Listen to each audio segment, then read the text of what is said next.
Assalamualaikum warahmatullahi wabarakatuh. Perkenalkan, kami dari kelompok 8, kelas Sistem Informasi A 2020 yang beranggotakan Grace Surya, Umur Radiah, Sarvina Hermanurgianti, Said Nabil, dan Ramadan Alaksa.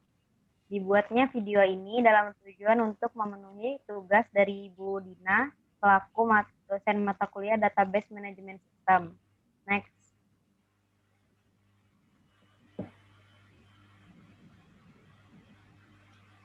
Apa itu Entity Relationship Diagram?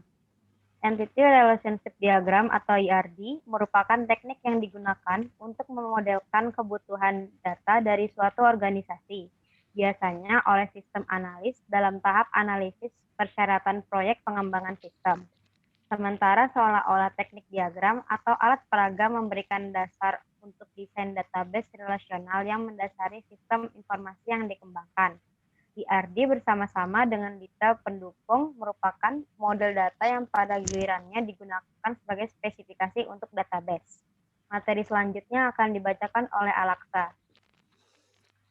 Dalam pembentukan ERD terdapat 3 komponen yang akan dibentuk, yaitu yang pertama entitas. Entitas adalah objek yang mewakili sesuatu dalam dunia nyata dan dapat dibedakan antara satu dengan yang lain. Setiap entitas memiliki beberapa atribut yang mendeskripsikan karakteristik dari objek. Entitas dapat berupa A. Data fisik seperti mobil, rumah, manusia, pegawai, peserta diklat. B. Abstrak atau konsep seperti departemen, pekerjaan, mata pelajaran. C. Kejadian seperti pembelian, penjualan, peminjaman, dan lain-lain. Entitas dapat dibedakan menjadi 2 macam, yaitu entitas kuat dan entitas lemah.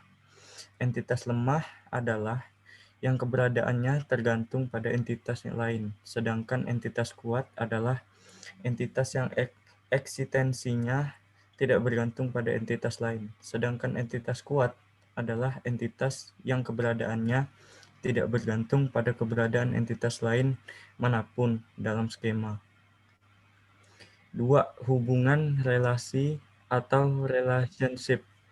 Suatu hubungan adalah hubungan antara dua jenis entitas dan dipresentasikan sebagai garis lurus yang menghubungkan dua entitas. Contohnya, mahasiswa mendaftar sebagai anggota perpustakaan atau KAP, relasinya adalah mendaftar.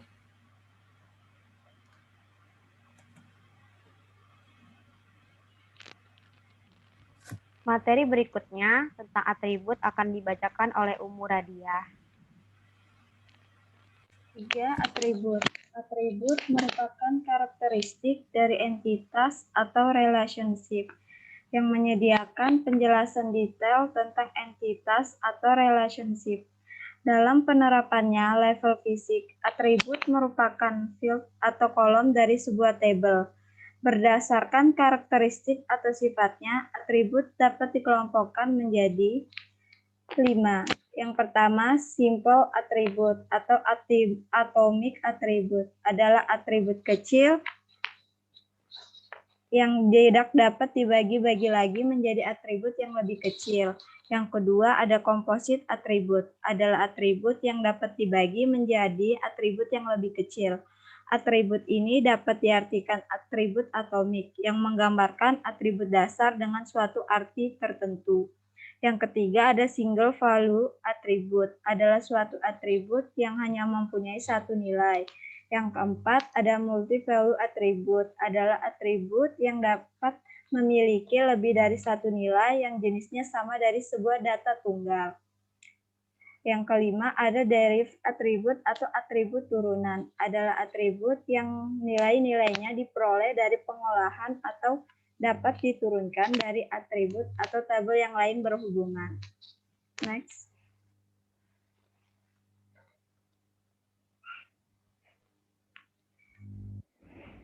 Selanjutnya ada derajat relasi atau kardinalitas rasio. Derajat relasi ada menjelaskan jumlah maksimum hubungan antara satu entitas dengan entitas lainnya.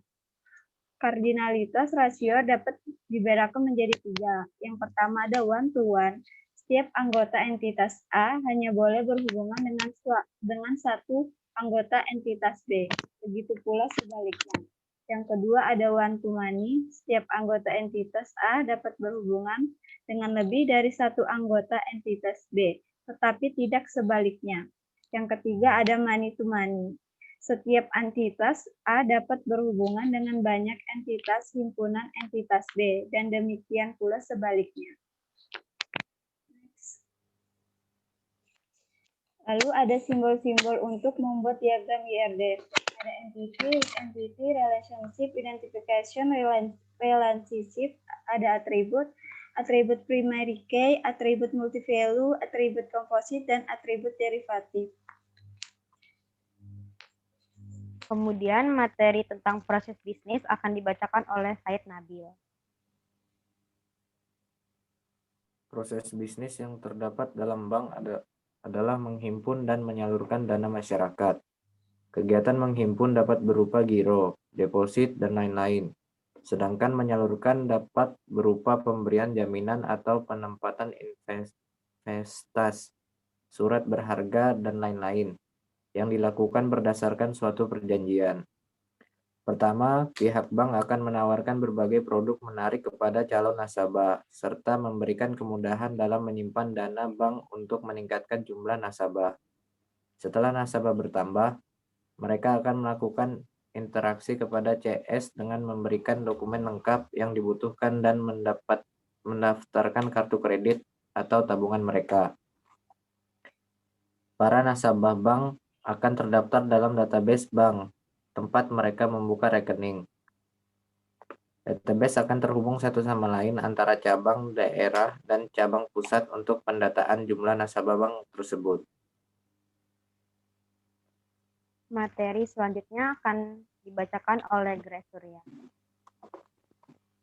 Entitas Relationship Diagram atau IRD. Di dalam IRD ini terdapat 7 entitas. Yang pertama itu ada nasabah, penarikan, setoran, teller, CS, rekening, dan direktur. Next.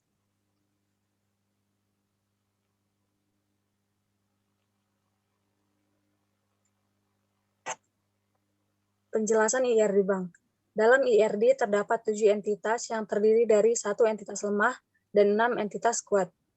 Entitas lemah adalah nasabah, karena entitas nasabah bergantung pada entitas rekening. Dapat dikatakan, nasabah bank jika memilih sebuah rekening, sisanya adalah entitas kuat yang memiliki primary berupa ID dan nomor rekening.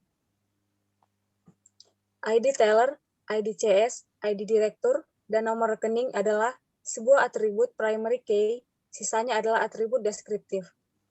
Alamat nasabah selain termasuk atribut deskriptif, juga termasuk atribut komposit, yaitu atribut yang masih dapat diuraikan. Selain atribut nomor telepon, sisanya adalah single value atribut yang hanya boleh diinputkan satu data saja, karena nomor telepon dapat diisi lebih dari satu atau termasuk multiple value atribut. Nasabah, penarikan, dan setoran termasuk pendekatan bottom up atau generalisasi, yaitu proses mengidentifikasi kesamaan karakteristik antar entitas yang menghasilkan superkelas. Nasabah dapat melakukan setoran penarikan jika memiliki sebuah rekening.